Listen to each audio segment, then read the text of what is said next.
Hello all of you, hi, hope सब अच्छे होंगे। तो आपको ये व्यू कैसा लग रहा है? बड़ी बड़ी बिल्डिंग्स वाला व्यू। आप गेस तो कर ही सकते हैं मैं कहाँ आ गई हूँ। सब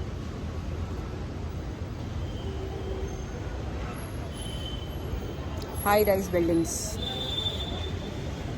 वैसे तो ये दिल्ली एनसीआर में भी होती है, बट यहाँ पर तो बस यही है। यहाँ पर मतलब मुंबई बम्बई बॉम्बे। सो क्या कह रही थी मैं, आप सब अच्छे होंगे, स्वस्थ होंगे, खुश होंगे। आजकल मैं अपने चैनल पे एक्सपेरिमेंट कर रही हूँ, देख रही हूँ कि क्या चलता है। तो मैंने नोटिस किया कुछ नहीं चल रहा तो मैं सोच रही हूँ बंद कर दूँ, क्योंकि ना सही में बहुत टाइम वो। वैसे तो मैं अभी फ्री हूँ क्योंकि घूमने आई हुई हूँ, ऑब्वियसली कुछ दिन और फ्री हूँ। बट सीरियसली जैसे मैं बीच में खाने फूड रिव्यू की वीडियोस डाल रही थी, तो अब तो मैं डालती हूँ कोई रिव्यू ही नहीं आते। मतलब सीरियसली मन नहीं करता। फिर एक बार ना मोटिवेशन डेड हो गई है अब। तो मैं सोच रही हूँ बंद कर दूँ मेरा चैनल ना, कुछ चल बल तो रहा नहीं। जिस हिसाब से मेरा चैनल चल रहा है ना, उस हिसाब से तो मुझे, मैंने कैलकुलेट किया था 4-5 साल आराम से लग जाएंगे। 500 सब्सक्राइबर्स हो जाएंगे, वो तो कोई इशू नहीं है। और वॉचर्स पूरे करने में, क्योंकि शॉर्ट्स पे तो नहीं है मेरी रीच, मुझे पता ही है।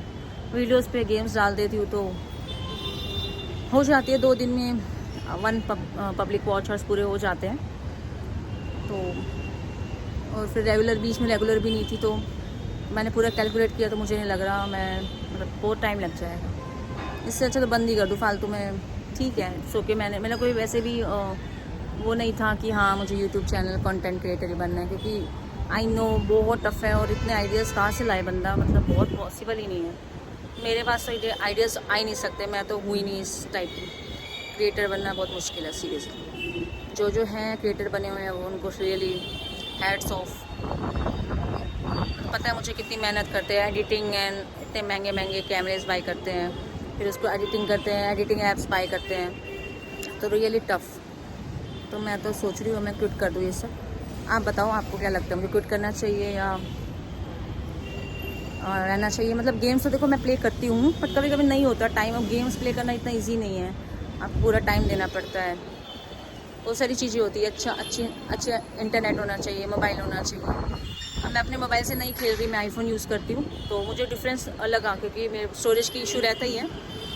तो मैंने डिलीट कर दिया था, और स्टोरेज हमेशा फुल ही रहती है। और वो गेम है 11-12 GB की, तो नॉट पॉसिबल, क्योंकि मैं सारा दिन फिर डिलीट ही करती रहती थी। हाफ ऑफ टाइम मैं सब कुछ डिलीट करने में लगी हुई हूँ बस। और सारी चीज़ें ऐसी नहीं होती, डिलीट कर दो बहुत ध्यान देना पड़ता, उसमें अलग से टाइम वेस्ट हो रहा था। तो मैं ये सोच रही हूँ, अब मैं OnePlus से प्ले कर रही हूँ गेम, और उसकी क्वालिटी है, काफ़ी डिफरेंस है। देखो जब मैं वीडियो देखती हूँ तो ब्लर हो जाती है वीडियो, नहीं है क्वालिटी अच्छी। तो बहुत सारी चीज़ें होती हैं। तो आप बताना बाकी आपको कैसा लगता है कि मुझे कंटिन्यू करना चाहिए या नहीं। बाकी मैं शॉर्ट्स तो नहीं कंटिन्यू कर पाऊँगी, मैं कभी कभी डाल दी कोई शॉर्ट्स तो डाल लूँगी। वीडियो गेम खेलूँगी तो मैं ऑब्वियसली अपलोड कर दूँगी। बाकी देखा जाए उसके अकॉर्डिंग तो 8 साल लग जाएंगे मुझे वहाँ तक पहुँचते। चलो कोई नहीं, ठीक है। मेरा कोई मेन मोटिव नहीं था, ऐसे ही मैंने स्टार्ट कर लिया था, ऐसे फन के लिए। बीच में अच्छा लगा, जब व्यूज़ आते हैं तो बहुत मोटिवेशन मिलती है, मन करता है और अपना कंटेंट क्रिएट करो। बट वही ऐसा कर लिया था, कितना ही डालो। और ऑब्वियसली बात है, व्यूज़ क्यों आएंगे? बार बार वही घिसी पिटी चीज़ें डालोगे तो आप नहीं आएंगे व्यूज़ सारे दिन। सबको यही ज़रूरी नहीं है सबको सब ये आसमान पसंद हो, नेचर पसंद हो, सबकी अपनी अपनी वो है।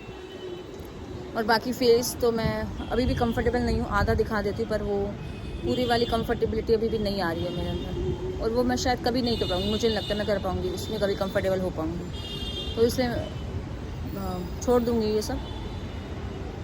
बाकी ठीक है, जिन्होंने भी अब तक मेरे चैनल को लाइक किया है और कमेंट किए हैं और शेयर किए हैं, और जिनकी वजह से व्यूज़ आए, जिनको मेरे चैनल की कंटेंट अच्छा लगा, उन सबको थैंक यू सो मच। जिन्होंने सब्सक्राइब किया थैंक यू सो मच, जिन्होंने नहीं किया उनको भी थैंक यू, जिन्होंने व्यूज़ दिए उनको भी thank you. God bless you all of you.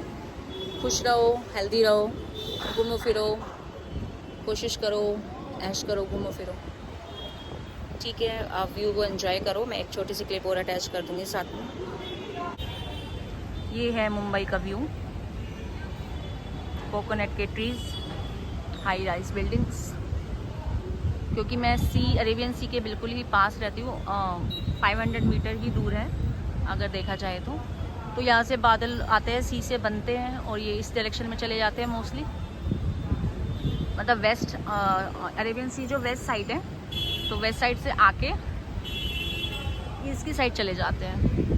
तो ये देखो, ये आप देख रहे होगे, ये इधर जो जा रहे हैं ये इधर ईस्ट साइड है। एक तो इधर से जाते हैं ये, और ये देखो ये है मिलेनियम ओशन व्यू की बिल्डिंग। रियली बहुत एक्सपेंसिव है ये। 1 BHK 2 BHK फ्लैट्स अवेलेबल हैं एंड 1 BHK हैं 30-40 करोड़ का अराउंड। मुझे ध्यान नहीं, मैं कभी मतलब पता नहीं किया मैंने, कुछ ऐसे ही बताते हैं। और 2 BHK है इसमें 60-70 करोड़ का, क्योंकि यहाँ से जो सी है वो दिखती है वो। तो ये है ओशन व्यू। ये भी एक हाई राइज बिल्डिंग है, यहाँ से भी दिखता है, जो सबसे टॉप पे रहते हैं उन्हीं को दिख सकता है। ये देखो, ये है वेस्ट साइड मुंबई की। तो यहाँ जहाँ मैं अभी खड़ी हूँ, यहाँ से 500 मीटर अगर आप वॉक करके जाओ तो सी है, अरेबियन सी है। तो ये यहाँ से बादल इस साइड से आते हैं और इधर चले जाते हैं, कुछ इधर चले जाते हैं, इधर डिस्पर्स हो जाते हैं, कुछ इधर चले जाते हैं। तो क्योंकि सी है तो इवेपोरेशन प्रोसेस चलता रहता है, तो सारे दिन मतलब बादल चलते रहते हैं, बादल बनते रहते हैं। बहुत ही प्यारा व्यू है सीरियसली। कॉस्टली है काफ़ी। मुंबई बहुत कॉस्टली है, मतलब किराया तो एक महीने का 50-60,000 अराउंड आराम से है, 1 BHK ओनली। और यहाँ पर ये सिस्टम है, हमारे जैसा दिल्ली एनसीआर वाला सिस्टम नहीं है। यहाँ पर आप आ रहे हो, अगर 2 महीने भी रह रहे हो, 3 महीने भी रह रहे हो किराए पे, तो आपको 6 महीने की तो फिक्स आपको डिपॉजिट करना ही पड़ेगा यहाँ, इसलिए तो एक्सपेंसिव पड़ जाता है ना। और फ्रॉड भी होते हैं बहुत, ये नहीं है आप ट्रस्ट नहीं कर सकते, आप दे दो और कल को भाग जाए तो बहुत पंगा है सीरियस। इसलिए बहुत कॉस्टली है बहुत। ट्रांसपोर्टेशन बहुत चीप है, बहुत ज़्यादा, क्योंकि राइडरशिप बहुत है, लोग बहुत रहते हैं यहाँ पर, अलग अलग स्टेट्स के। राइडरशिप बहुत ज़्यादा है, चाहे उसको EMU हो, चाहे इनकी जो MEMU है वो हो, क्योंकि मुंबई की है, चाहे फिर ऑटो रिक्शा हो, तो बहुत मतलब। और ये वाले ऑटोज़ चलते हैं यहाँ पर, ये वाले ऑटोज़ चलते हैं, मतलब यही है। ये बहुत चीप है, बहुत ज़्यादा चीप है।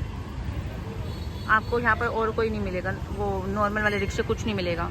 ऐसे वाले ऑटोज़ चलते हैं, मीटर बेस है, प्रॉपर मीटर बेस है, और बहुत चीप पड़ते हैं, बहुत ज़्यादा। मतलब मीटर बहुत कह सकते हैं, बहुत लो सेट किया हुआ है, तो बहुत चीप पड़ते हैं। और बसेस बहुत चीप है, मतलब आपको कहीं जाना है, अगर आपको 2-3 किलोमीटर ट्रैवल करना है तो 6 रुपये देने पड़ेंगे बस, और कुछ नहीं।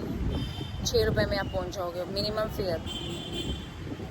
तो बहुत चीप है, तो वो बहुत चीप है। ट्रांसपोर्टेशन, बिल्डिंग्स, रहना बहुत, लिविंग बहुत महंगी है, तो बैलेंस हो जाता है कहीं ना कहीं, मतलब। और यहाँ पर सड़क पे आप जाओगे तो आपको हर एक गाड़ी, BMW, मर्सिडीज़, ऑडी नहीं है, ऑडी कम दिखती है, मर्सिडीज़ और BMW तो बहुत दिखती है। अब सड़क पे जा रहे हो तो आपको हर एक गाड़ी एक छोड़ के एक मिल जाएगी, पर यूज़ कोई नहीं करता। अब मैं इतने दिनों से हूँ यहाँ पर, तो मैंने देखा यहाँ पर ये जो जहाँ मैं रह रही हूँ छत है, बाई चांस ये छत मिल गई, नहीं तो यहाँ छत का तो कोई कंसेप्ट ही नहीं है। यहाँ पर कंसेप्ट ही अलग है। ये छत ही 2-3 करोड़ की आराम से होगी कोई खरीदे तो। मैं देख रही हूँ यहाँ पर ये गाड़ियाँ कुछ बिल्कुल हिली तक नहीं है, क्योंकि राइडरशिप बहुत हल्की है। मतलब गाड़ी का पेट्रोल का खर्चा बहुत ज़्यादा है, इससे अच्छा लोग गाड़ियाँ लेके रख देते हैं यहाँ अपना और जाते हैं। ट्रांसपोर्ट जो यूज़ करते हैं वो वही ऑटो वगैरह और ये सब यूज़ करते हैं। और यहाँ पर ट्रीज़ बहुत है, बहुत ट्रीज़ है, नेचर तो इतना अच्छा है। और आप डायरेक्टली नेचर से कंस्ट्रक्टेड हो, नेचर वो मैन मेड वाला नहीं, प्योर, क्योंकि सी के आसपास ही रह रहे हो आप, तो जो प्रॉपर नेचर होता है, जो प्रॉपर वाटर है वो है। और इतने ट्रीज़ हैं, इतने ट्रीज़ हैं, इतने ट्रीज़ ट्रीज़ बहुत ज़्यादा है सीरियसली, इतने ट्रीज़ इन्होंने मतलब वो किए हुए हैं बिल्डअप कि सीरियसली कोई मुकाबला ही नहीं है। मतलब मैं कह रही हूँ इतने स्टेट्स को आप 10 स्टेट्स की ट्रीज़ को आप कंबाइन करोगे तब यहाँ मुंबई के ट्रीज़ तब जाके कहीं ना कहीं बनेंगे। तो रियली गुड, अच्छा है, बट स्ट्रगल बहुत है क्योंकि लिविंग बहुत कॉस्टली है, सीरियसली बहुत कॉस्टली है, स्ट्रगल रियली बहुत है। देखो ट्रांसपोर्ट जितना भी सस्ते हो, मेन तो आपको रहना होता है, एक छत चाहिए होती है, एक किचन चाहिए होती है। चलो बाहर का खा लोगे, खाना भी लोकल फूड सस्ता है वैसे देखा जाए तो, बट रहने के लिए तो छत चाहिए, आप बाहर नहीं रह सकते। 24 घंटे चलती है मुंबई,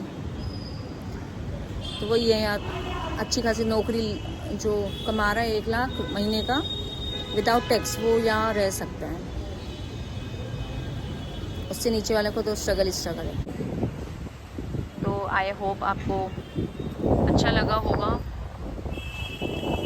मेरा रिव्यू मुंबई का।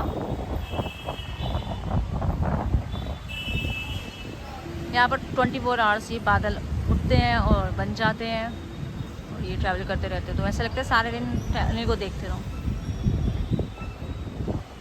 मन ही नहीं करता, ऐसा लगता है पूरे दिन मैं छत पे ही बैठी रहूँ। और यहाँ पर एक और कंसेप्ट है, जैसे बालकोनीज़ होती है, बालकोनीज़ बनाना अलाउड नहीं है। देखो आप देख सकते हो, ये इन्होंने ग्रिल बनाई हुई है बाहर, अलाउड ही नहीं है यहाँ पर, आप बना ही नहीं सकते। ऐसे ग्रिल बनी हुई है, मतलब बालकोनी की जगह ग्रिल लगा दी है, तो इसका भी एक रीज़न है, आई कांट, मैं बता नहीं सकती, आप में से कुछ लोग समझ गए होंगे क्या रीज़न हो सकता है। बाकी ठीक है, इट्स गुड। ये छत तो बाई चांस हमें मिल गई तो वी आर हैप्पी, नहीं तो कहीं ना कहीं देखा जाए जिसे नेचर से मतलब बहुत प्यार है, जिसे छत से प्यार है, जो हाई राइज बिल्डिंग्स में नहीं रह सकता, जिसे एक छत चाहिए एक बालकोनी हो, चाहे छोटी मोटी हो, चाहे वो भी चाहिए, वो यहाँ नहीं रह सकता बहुत टाइम के लिए। तो वही है, बहुत मुश्किल है, क्योंकि ऐसा लगता है आपको किसी ने बांध दिया हो। जो फ्री है वो मतलब इसको फ्रीली रहना पसंद है, वो यहाँ नहीं रह पाएगा।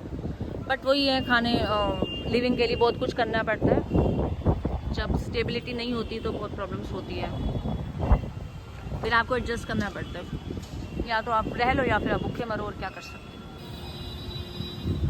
और ऐसे कहाँ भूखे मरा जाता। चलो सिया, मिलती हूँ मैं आपको बाद में, एक गिलास पर एंजॉय कर लो, फिर पता नहीं कब मौका मिलेगा आप सबसे मिलने का।